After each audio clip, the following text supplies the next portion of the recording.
Let's take a look at where we currently stand in the month of September. Big summer meets, they're coming to a close. We've seen some of the star two-year-olds in the mix, and a little weekend racing roundup here with Ted NOFFEY cruising to a big score, followed by BRANT to match. Focusing on the juveniles and the promise of tomorrow. And how about a rare gray by Gunrunner? You don't see him too often. You also don't see too many $3 million price tags, Dubsy. And BRANT, all the hype train, and gets his first grade 1 victory over the weekend. Was it worth the buzz? Very professional down at the Seaside Oval, taking out the Del Mar Futurity. You recognise those silks, synonymous with success in the grade game. And in terms of what you want to see from a 2-year-old, professional, speed figs have been very strong through the first couple of starts. And I've got a sneaky suspicion could be that buzz horse going into maybe the Kentucky Derby, at least into the trail ahead of next year's Run for the Roses. So exciting when you have a horse like this for the top conditioner with that gigantic 101 speed figure on debut. And he beat his stablemate, Desert Gate. I mean, these are basically Bob Baffert's best 2 horses for the summer, which is a scary proposition. And, you know, he had to show a little bit by necessity a new element in this race because he got the inside post. You can't play around from the 2 post. When you're 1-9, you got to go to the lead. Now, in the future, he does have a rating gear. He could kind of give up the lead if he wanted to, like on debut, but on the race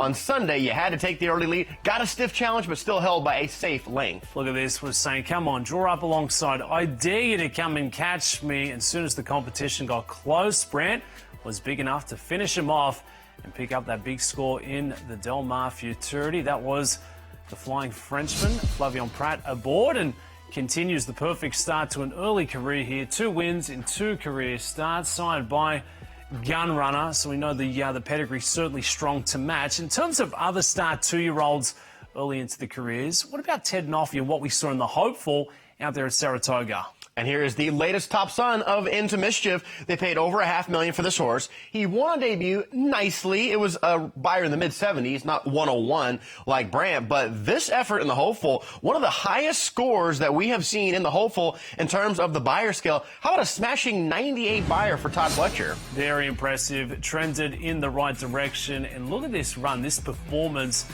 for Ted NOFFEY. It was Johnny V in the irons, so certainly plenty of experience bringing that to a young mount. And for Todd Fletcher, got to like the fact that we were able to finish off this race and have a nice turn of foot late to close it out.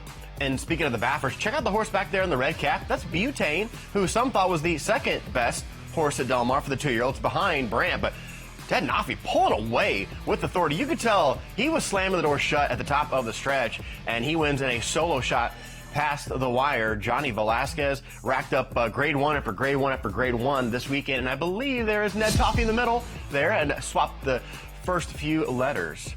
2-year-old watch continues at this part of the season. 2 wins, also on 2 career starts there off the big score in the Hopeful, side by Into Mischief. So some of the star size on full display for the 2-year-olds, trying to make big things a reality as they go into that 3-year-old season. The first Saturday in May. Cannot believe I'm getting set to say this, Caleb. We're getting ready for the first Kentucky Derby prep of the year this weekend. Love it, as we had that race at Churchill Downs coming up, and the Iroquois, in terms of Fletcher right there, looking to saddle yet another winner. One of those early Churchill races last year was the Street Sense. That'll happen later on in this fall program, but, you know, the Street Sense last year at Sovereignty, Sadman, and Tistastic, some major 3-year-old winners, and of course looming to get to the biggest race of any kind in the world, if you ask me. And those races have already been pulled for the weekend. And in terms of that Iroquois Stakes, got a nice field of 10 to go after. A nice looking field of 10 coming in for this one. It goes off as race number 8 on the program Saturday afternoon out there beneath the Twin Spires. Yes, racing back out at Churchill Downs. Caleb, at this point of the season, so far out from the Run for the Roses, what's the big form line that you're looking for? Is it speed figs? Is it professionalism? Is it pedigree?